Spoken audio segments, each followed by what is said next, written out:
The video opens with a scene that feels almost unreal.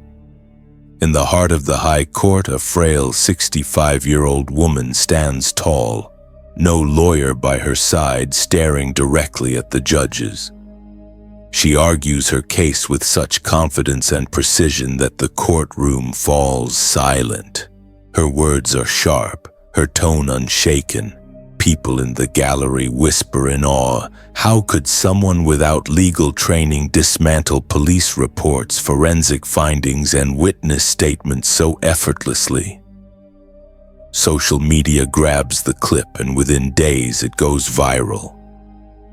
Comment sections are flooded with praise for her courage. Yet behind this image of an innocent, determined woman lies a case so twisted that it would soon force even the High Court to pause. Her name is Mamta Pathak, and the case that brought her here is nothing short of a chilling crime thriller. One that began in the quiet lanes of Loknathpuram, a locality in Chhatarpur district, Madhya Pradesh. Mamta lived with her husband, Dr. Neeraj Pathak, a well-respected physician who had served nearly 4 decades as chief medical officer at the government district hospital. The couple had been married since 1984 and had 2 sons, Nitish, 35, who stayed with them, and Manas, 30, who lived abroad. From the outside, they were a family of achievement and stability. But inside the walls of their home, something dark was brewing. Dr. Pathak had recently taken voluntary retirement in February 2019, opening a small clinic on the first floor of their home. Mamta was a chemistry professor at the local government college. They lived in separate parts of the house, Mamta and Nitish on the ground floor and Dr. Pathak upstairs. Neighbors sometimes whispered about tension in the marriage, but few knew the extent of the rift. It was late April 2021, during the peak of India's devastating second wave of COVID-19. The entire household had been feeling unwell, cough, fever, weakness. On April 30th, Mamta called a driver, Ratan Singh Yadav, early in the morning, asking him to take her to Jhansi for dialysis treatment. She told him she wasn't feeling well and needed the procedure urgently. Ratan was busy, but by 8 a.m. he arrived. Mamta and her son Nitish left in her EcoSport car at around 9 a.m. and didn't return until nearly 9:30 p.m. The day passed uneventfully until the next morning, May 1st, 2021. Around 7 a.m., Mamta walked upstairs to ask her husband what he wanted for breakfast. She opened the door and froze. Dr. Pathak wasn't lying normally on the bed.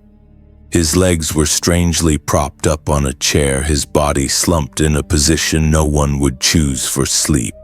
His skin was pale, lips faintly blue. She called his name. No response. She touched him, cold. His chest didn't rise. His pulse was gone. She screamed for Nitish. In panic, she called their acquaintance, Dr. Chaturvedi, pleading for help. But with COVID spreading like wildfire, the doctor refused to come, urging her to call the police instead. Within an hour, officers from Civil Lines Police Station arrived. Mamta, crying and shaken, told them her husband had been isolating after developing COVID-like symptoms. She claimed he refused to go to the hospital and treated himself. Perhaps, she suggested, the illness had taken him in the night. At first, the police considered it plausible. After all, during the pandemic, such tragedies had become common. But as they examined the body, something wasn't right. There were odd marks on Dr. Pathak's skin, some resembling old injuries, others fresh, with patterns like burns. These weren't the wounds of a man felled by illness. They were signs of something far more deliberate. The police sealed the scene and sent the body for post-mortem. The report came back with a startling conclusion. Dr. Pathak hadn't died of COVID or natural causes. He had been killed by electric current, and not recently. His death had occurred at least 36 to 72 hours before the body was discovered. That meant he had died on April 29th at the latest, not May 1st. Now the pieces didn't fit. Mamta had claimed she saw him alive on the night of April 29th, sleeping in his room. She had left for Jhansi the next morning only to find him dead after returning.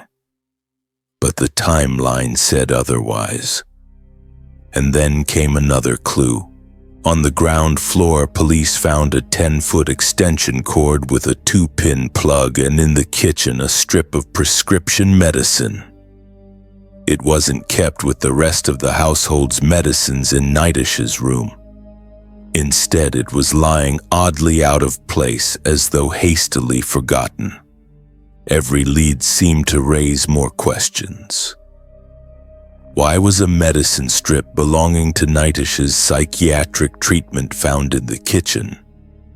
Why had Mamta left town for the entire day before announcing her husband's death? And if he truly had COVID, why did the report later show he tested negative? The case was no longer about illness. It was about murder. And soon, all eyes turned toward Mamta Pathak. But could this educated, well-spoken professor really have killed her husband? The answer, the police believed, lay hidden in the last 2 days of April.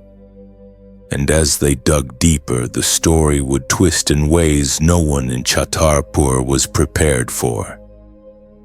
From the moment the post-mortem revealed electrocution, the tone of the investigation shifted completely. What began as a possible COVID death had now become a homicide, and in a murder case, timelines are everything. The police couldn't ignore the fact that Dr. Pathak's death was placed between April 28th and 29th. Yet his wife claimed to have seen him alive on the night of the 29th and had waited an entire day before alerting authorities. That delay gnawed at investigators.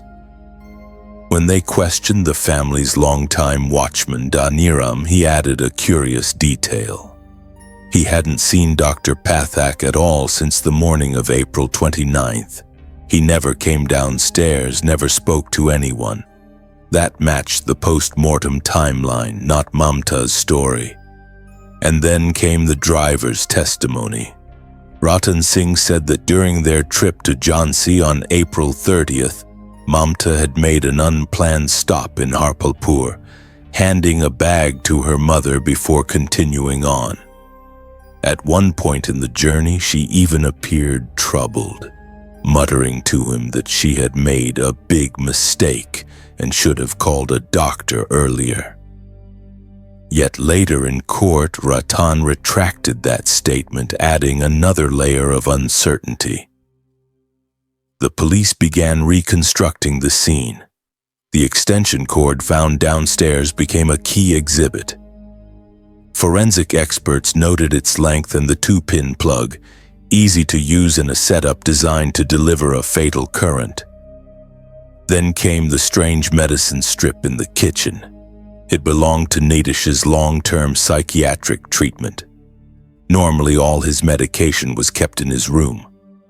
Why had one strip traveled to the kitchen? Mamta explained it away as coincidence. Investigators weren't convinced. On May 6th, with no named suspect yet, police officially registered a case under IPC Section 302, murder. They began pulling in people from Dr. Pathak's personal and professional circle for questioning. Friends, former colleagues, even the small staff who once worked at his clinic were interviewed, and a troubling picture began to emerge. Relatives revealed that the marriage between Mamta and Dr. Pathak had been rocky for decades. There were frequent arguments, often escalating into public scenes. Earlier in January 2021, Mamta had even filed a police complaint accusing her husband of drugging her food or injecting her at night to make her sleep so he could leave the house without her knowing. Dr. Pathak denied it, saying her health issues and insomnia required such measures. The case was eventually withdrawn, but the bitterness lingered. Then police unearthed an explosive piece of evidence, a recorded phone call made by Dr. Pathak to a lawyer friend on April 29th at exactly 11:51 a.m. In the recording, his voice trembles as he says that Mamta had locked him in the bathroom, injured him, and seized 5 lakh rupees in cash, along with bank documents, property papers, and even his phone. He pleaded with his friend to help him get out of the house. That friend called the local police, who arrived and freed Dr. Pathak from the bathroom. But they didn't remove him from the home. Hours later, by that night, he would be dead. This was no longer circumstantial. It was a trail of warning signs ignored. Investigators began to suspect that the marriage disputes weren't just personal. They could be the motive. Property, money, and long-festering resentment might have driven the crime. When Mamta was summoned to the station on May 8th, the pressure mounted. Surrounded by officers, she allegedly broke down, signing a memorandum that described a chilling plan. According to that document, she had given Dr. Pathak an overdose of her son's medication on April 29th, waited until he was unconscious, then used the extension cord to deliver an electric shock. The room was sealed to trap heat and humidity, accelerating the body's decomposition. The idea was simple.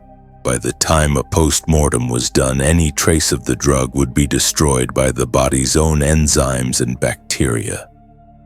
But if that was truly her confession, it came with a twist.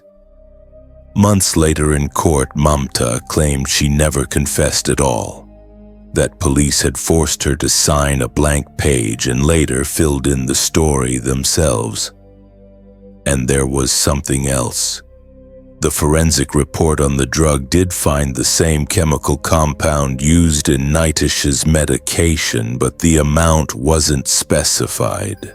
That omission, she argued, was intentional, leaving the findings open to interpretation. Despite her denials, the chain of evidence against her was tightening. Her alibi trip to Jhansi suddenly looked like a calculated move to be away from the house during critical hours. Her claim that Dr. Pathak had COVID collapsed when his report came back negative.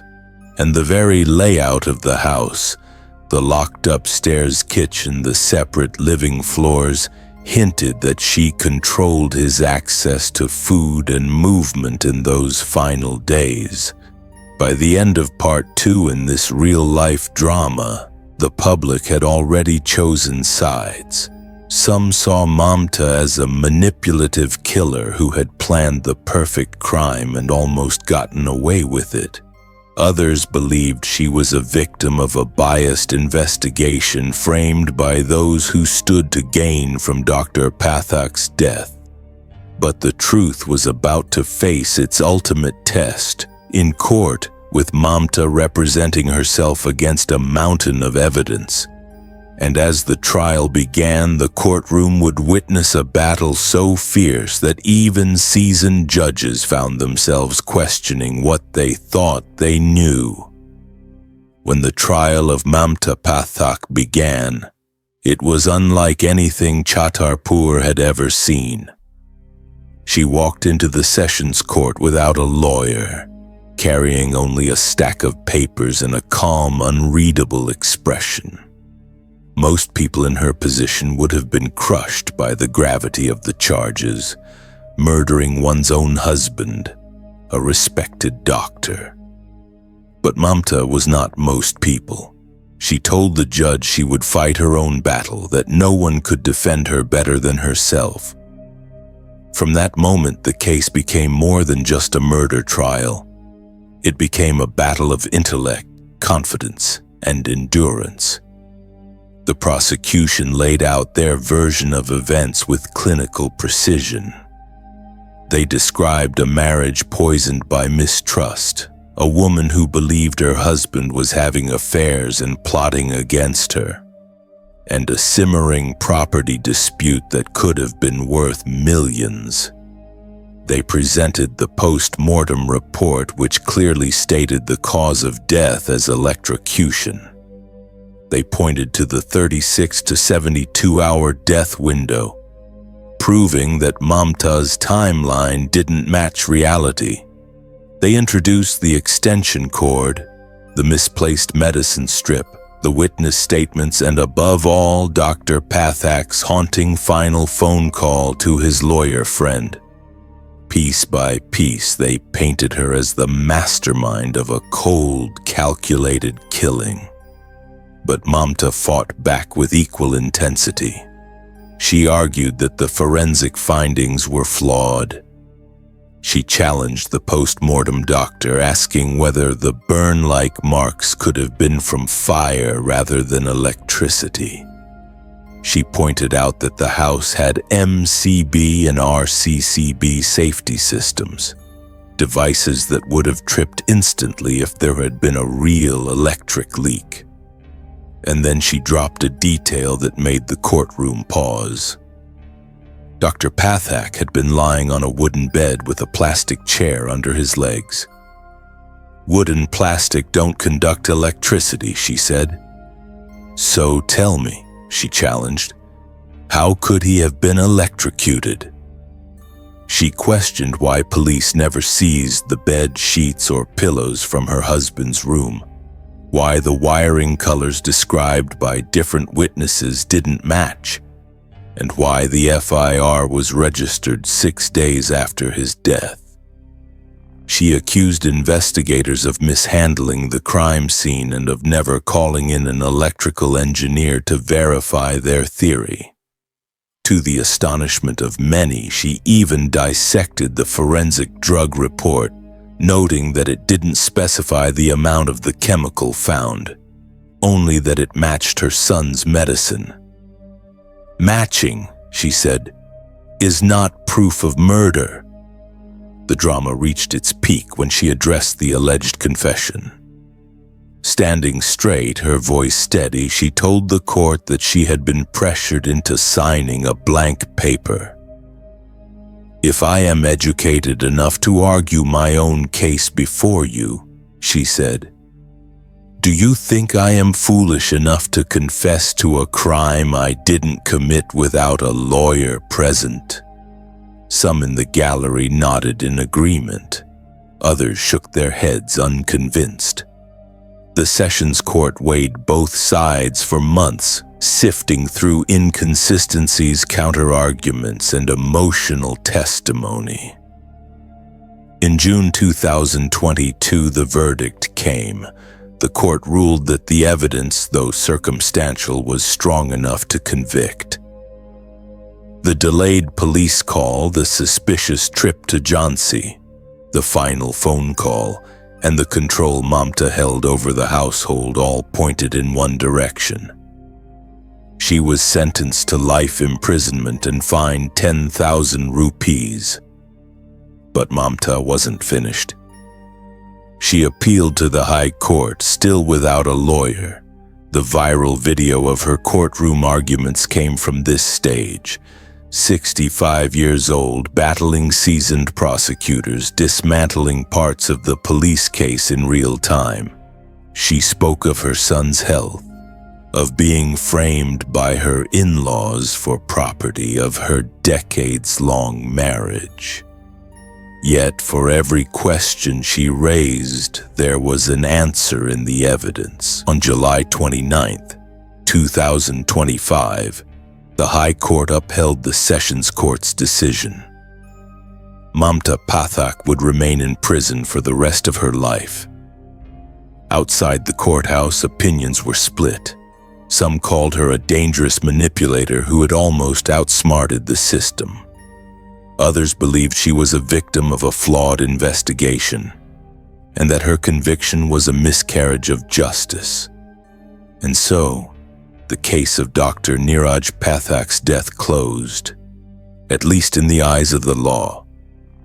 But one question lingers in the minds of everyone who followed the trial. If Mamta Pathak truly orchestrated the perfect murder, how did she let just enough clues slip through to be caught? Or was she never guilty to begin with and the real killer is still out there? Now it's your turn. What do you believe?